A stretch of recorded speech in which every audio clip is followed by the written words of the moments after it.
नाज़रीन, ख्वाहिश हर किसी की होती है, लेकिन गैर हकीकी ख्वाहिश हकीकत से नजरें चुराने वालों की पनाहगाह होती है और इनके पीछे भागने वालों की कोई मंजिल नहीं होती, क्योंकि शराब प्यास बुझाता नहीं, भड़काता है।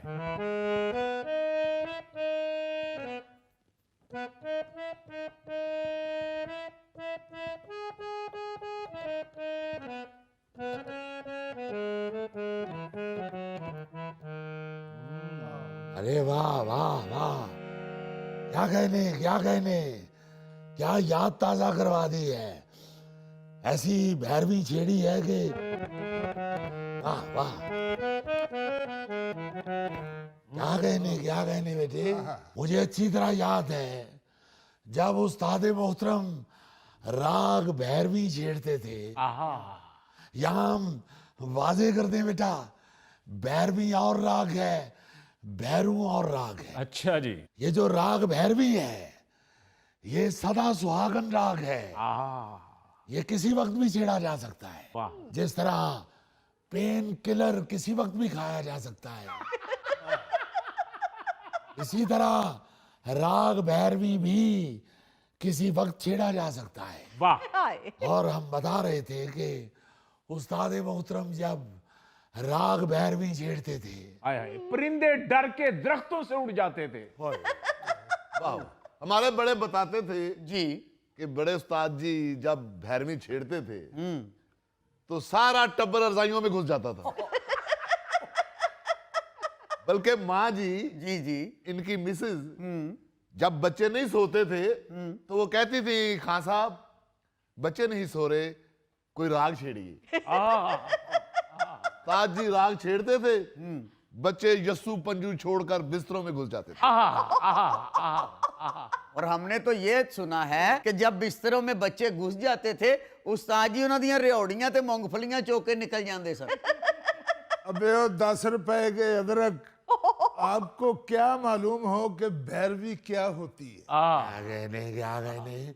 मैं कहता हूँ जी, उस्ताद मोहतरम ने सारी जिंदगी या राग भैरवी दिल से छेड़ा है या गली में खाला सुगरा को दिल से छेड़ा है।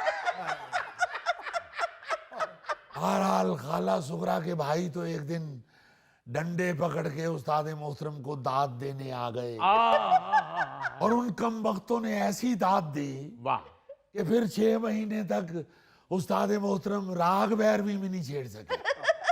फिर 6 महीने के बाद उस्ताद मोहतरम यहां से शुरू हुए, लाज रखना मोरे पिया की, लाज रखना मोरे पिया की, बिनती करत हूँ पैया पड़त हूँ, सजन घर आजा, लाज रखना मोरे पिया की, लाज रखना।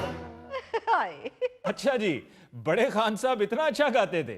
मैं कहता हूँ जी कि ऐसा जैसे तानसेन अपने राग से दिए जलाते थे, इसी तरह उस्ताद मोहतरम के राग की आग तोप के गोले का फीता पकड़ लेती थी। एक दफा उस्ताद मोहतरम को भोपाल के राजा ने बुलाया कि हमारे यहाँ बच्चे की पैदाइश हुई है, क्या कहने। हम चाहते हैं कि इस खुशी में होने वाली महफिल में आप उस्ताद मोहतरम जनाबे गुंचा खान साहब आए और कोई ऐसा राग छेड़ें कि बच्चे की रूह में मौसीकी सरायत कर जाए। उस्ताद मोहतरम तशरीफ ले गए। उन लोगों ने उस्ताद मोहतरम का इनके शायाने शान इस्तकबाल किया। हाथी पे बिठा के इन्हें रियासत में ले जाया गया। और मियाँ हाथी के आगे आगे एक हरकारा मुनादी करता जा रहा था कि हम भोपाल की रियासत की आवाम को ये खुशखबरी देना चाहते हैं कि मोहतरम खान साहब गुंचा खान तशरीफ ला चुके हैं। क्या कहने। वाह। और आज राजा साहब के महफिल में ये खान साहब अपने फन का मुजाहरा करेंगे। बल्ले बल्ले। वाह। जब खान साहब वहां पहुंचे जी तो राजा साहब ने इनके शायाने शान स्टेज तैयार किया हुआ था। वाह। क्या कहने। एक ऊंचा चबूतरा बनाया हुआ था अच्छा। और उस चबूतरे के दाएं बाएं तोपें रखी गई थी ताकि पता चले कि मोहतरम गुंचा खान साहब इस चबूतरे पे बैठेंगे। क्या बताएं आपको बेटा, जी उस्ताद जी। जब खान साहब ने राग छेड़ा तो पहले दाएं तरफ वाली तोप ने गोला दाग दिया। खान साहब राग में ऐसे मगन थे कि इनको गोले की आवाज ही सुनाई नहीं दी। गाते रहे। थोड़ी देर बाद बाएं तरफ वाली तोप ने भी गोला दाग दिया। क्या मनहूस गोला था वो। जब बाएं तरफ वाली तोप ने गोला दागा तो वो सीधा उधर जाके गिरा जहां नौ मौलूद को पालने में डाल के कनीजें झूला झुला रही थी। गोला गिरते ही कनीजें चीखना शुरू हो गई, भगदड़ मच गई, सारा फंक्शन खराब हो गया। फिर राजा साहब ने इस अलमनाक वाक़े के शायाने शान इनको रुखसत किया, एक गधे पर बिठाया और आगे आगे वही कमबख्त हरकारा मुनादी करता जा रहा था कि भोपाल के वासियों, खान साहब गुंचा खान को सरकारी तौर पर मनहूस करार दिया गया है, इसलिए हम इनको इनके नहूसत के शायाने शान इस रियासत से रुखसत कर रहे हैं। वाह वाह उस्ताद जी, आप तो तारीखी शख्सियत हैं, क्योंकि सरकारी सतह पर मनहूस करार दिए जाने वाले आप वाहिद शख्स हैं। उस्ताद जी, आप अपने घर के बाहर प्लेट क्यों नहीं लगवाते, शाही मनहूस। अबे ओ बारिश में नहाकर बीमार होने वाली चिड़िया, मैंने तुम्हारे पर काट देने।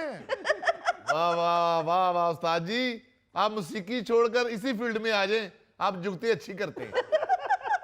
अबे ओ कमबख्त, तुम्हारा क्या ख्याल है कि उस्ताद मोहतरम अच्छा नहीं गाते जो चुगते शुरू करते हैं? ओ भाई, आप लोगों ने सुना नहीं हुआ, उस्ताद मोहतरम जैसा सुरीला तो हिंदो पाक में कोई नहीं था। ये तो जब उस्ताद मोहतरम को फांसी की सजा हुई तो इनका गला बैठ गया। फांसी की सजा? जी अली साहब, वैसे तो उस्ताद जी को बहुत सारी सजाएं हुई, लेकिन सबसे बड़ी सजा फांसी की है। ओ भाई, फांसी की सजा? वो तो जिंदा बैठे हुए हैं। जी बच गए ना, बच गए ना। जज साहब ने एक ही दफा कहा था कि इसको लटका दो, लटकाया उस्ताद जी को, वो रस्सा ही टूट गया। वो जेल का अमला नीचे से लाश लेने गया है, तो उस्ताद जी बड़े आराम से गले में से रस्सा निकाल रहे थे। जब इनकी नजर पड़ी है अमले पे, तो उनसे पूछते हैं वक्त क्या हुआ है। यार क्या फजूल बात कर रहे हो। जी जी, जब अमले ने कहा 11:15 हुए हैं तो कहते हैं खो, अब तो लंगर खत्म हो गया होगा।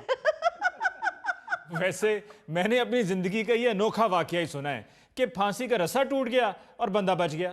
ये अली मियां, उस्ताद मोहतरम तो बच गए, लेकिन उस रस्से के झटके से इनके गले की कोयल उड़ गई। वही कोयल है जिसने बाद में लता जी के गले में रिहाइश रखी।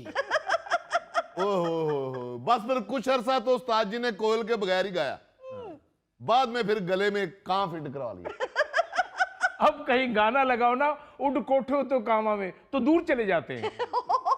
अबे ओ